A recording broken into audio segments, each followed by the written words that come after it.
تمہاری تہجد کی دعاؤں کی وجہ سے تمہیں وہ حاصل ہو جائے گا جس کا تمہیں انتظار ہے۔ تہجد کا سجدہ ہی کن فیکون تک لے کر جاتا ہے۔ یہ جو مایوسی ہے یہ آج ہے، کل کہانی مکمل ہوگی۔ تہجد تو معجزوں کا ایسا آسمانی دروازہ ہے جس سے گزر کر ٹوٹے ہوئے دل ہمیشہ کے لیے جڑ جاتے ہیں۔ تہجد میں چھپا ہے کن کا راز۔ تہجد کے وقت اگر آپ کی آنکھ کھلے تو سمجھ لے نماز کے لیے بلاوا آسمان سے آیا ہے۔ ہزار دکھ سہنے کے بعد تہجد کا ایک سجدہ نصیب ہوتا ہے۔ تمہارا تہجد پڑھنا تمہارے رب سے عشق کا ثبوت ہے۔ نماز تہجد کا افضل وقت رات کا آخری حصہ ہے۔ اس میں کم سے کم 2 رکعت اور زیادہ سے زیادہ 12 رکعت ادا کی جا سکتی ہے۔ تہجد وہ واحد نماز ہے جو مؤذن کی نہیں دل کی اذان پر پڑھی جاتی ہے۔ تہجد کی نماز کے لیے جاگنا اللہ کی بے شمار نعمتوں سے ایک نعمت ہے۔ رات کی تاریکیوں میں جب جب میں نے ہاتھ اٹھائے، یا اللہ تیرے سوا کسی کو ساتھ نہ پایا، جب کبھی دنیا نے مجھے توڑا تو تیرے علاوہ کسی نے مجھے نہ تھاما، جب مدد کی ضرورت تھی ایک تیری ہی ذات کا خیال آیا۔ تہجد کا ایک ایسا عمل ہوتا ہے جس میں بندہ اللہ سے اپنی ہر بات منوا لیتا ہے۔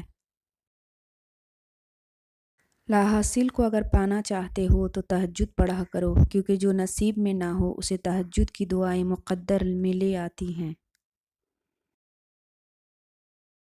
تو جان لوگے کہ اگر درد رات بھر سونے نہیں دیتا تو وہ منتظر ہے تمہارا، ابھی بھی اسے انتظار ہے تمہاری دعاؤں کا، مانگ لو ابھی بھی کچھ نہیں بگڑا، ابھی بھی وہ سب کچھ ہو سکتا ہے جو تم چاہتے ہو، ابھی بھی وہ مل سکتا ہے جو تم مانگتے ہو، ابھی بھی قبولیت کی ایک گھڑی باقی ہے، ابھی بھی تہجد کا پلڑا مقدر پر بھاری ہے۔ تہجد کی دعائیں جب نصیب کے روبرو آ کر کھڑی ہو جاتی ہیں تب کچھ بھی ناممکن نہیں رہتا، تب 400 کن کی صدائیں گونجتی ہے۔ تہجد کا خاموش سجدہ اور زار زار بہتے ہوئے آنسو اللہ کبھی ضائع نہیں کرتا۔ جس کہانی کی وجہ سے تم تہجد تک پہنچ جاؤ، اس کہانی کو اللہ پاک کیسے ادھوری چھوڑ سکتا ہے؟ جب وہ اللہ رات کے آخری پہر تمہیں ملاقات کے لیے بلاتا ہے تب وہ تمہیں اپنے در سے خالی ہاتھ نہیں لوٹاتا۔ جس کے نصیب میں تہجد کا سجدہ لکھ دیا گیا، اس کے نصیب میں اللہ کا پیار لکھ دیا گیا۔ دعائیں جب قبولیت کے لیے اللہ کے روبرو ترتیب سے کھڑی ہوتی ہیں تو تہجد کی دعائیں سب سے پہلی صف میں ہوتی ہیں۔ وہ صف جسے اللہ نے سب سے پہلے اپنے کن سے نوازنا ہوتا ہے۔ جس کے نصیب میں تہجد کا سجدہ لکھ دیا گیا، اس کے نصیب میں خدا لکھ دیا گیا۔ تہجد کے سجدوں میں مانگی گئی چاہتے اللہ قیامت تک سلامت رکھتا ہے۔ تہجد سے تقدیر بدل جائے گی۔ راتوں کو اٹھ کر اللہ سے مانگو تو صحیح، اللہ دل کی باتیں سن لیتا ہے، پھر چاہے زبان سے کوئی حرف ادا ہو یا نہ ہو۔ روشنیوں کے رب کو رات کے اندھیروں میں پکارو، وہ تمہیں بھی معجزوں کی صبح عطا کر کے راضی کر دے گا انشاءاللہ۔ آپ کی زندگی میں پڑھی گئی ایک تہجد کی نماز پوری زندگی بدلنے کی طاقت رکھتی ہے۔ فجر اور تہجد خاموش نمازیں ہیں، ان میں بہائے گئے آنسو کی پکار صرف اللہ دیکھتا اور سنتا ہے، تبھی تو ان میں مانگی گئی دعائیں اثر رکھتی ہیں، تبھی تو ان کو ادا کرنے کی بعد انسان کا دل سکون سے بھر جاتا ہے۔ تہجد پڑھا کرو، کوئی ملے نہ ملے اللہ مل جاتا ہے، اور جب اللہ مل جاتا ہے تو سب مل جاتا ہے۔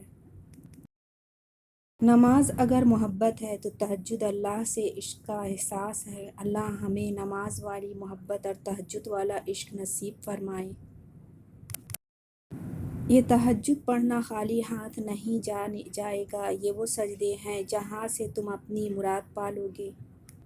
اگر وہ نیند سے اٹھا کر تمہیں تہجد کے سجدے کی طرف کھینچ لا رہا ہے تو تم بھی امید رکھو کہ ابھی بھی کچھ نہیں بگڑا ہے۔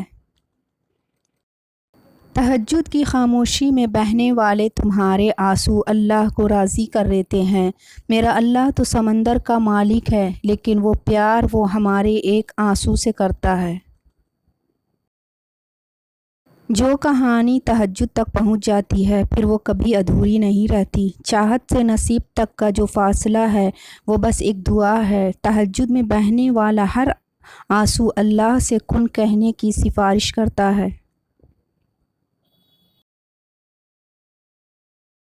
تہجد کی دعائیں تو زبان پہ آنے سے پہلے ہی کن کے مرحلوں میں داخل ہو جاتی ہے۔ روتی بھیگتی تہجد کی 2 رکعتیں اور گڑ گڑاتی دعائیں دل بھی ہلکا کر دیتی ہے اور مقدر بھی بدل سکتی ہے۔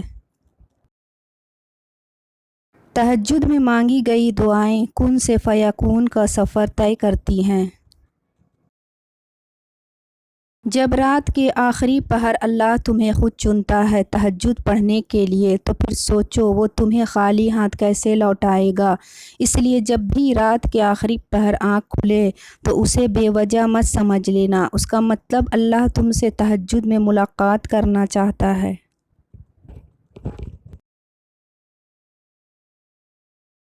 سجدے تو بعد میں آتے ہیں، تہجد کی نیت کر لینا ہی اللہ کو راضی کر دیتا ہے۔ تہجد کی نیت کر کے سویا کرو کیونکہ اللہ نیت پر بھی اجر عطا فرماتا ہے۔ اگر تہجد میں کوئی خاص بات نہ ہوتی کیوں اللہ تہجد پڑھنے والے کے لیے پہلے آسمان پر آتا صرف یہ پوچھنے کے لیے کہ تمہیں کیا چاہیے؟ اللہ ان کی دعائیں 7ویں آسمان پر بھی سن سکتا تھا، لیکن پھر بھی اس نے ملاقات کے لیے تشریف لاتا ہے۔ اللہ تعالیٰ تہجد پڑھنے والے کو بہت خاص رکھتا ہے۔ اب اللہ 7ویں آسمان سے پہلے آسمان پر اپنے بندے کو خالی ہاتھ لوٹانے تھوڑی آتا ہے۔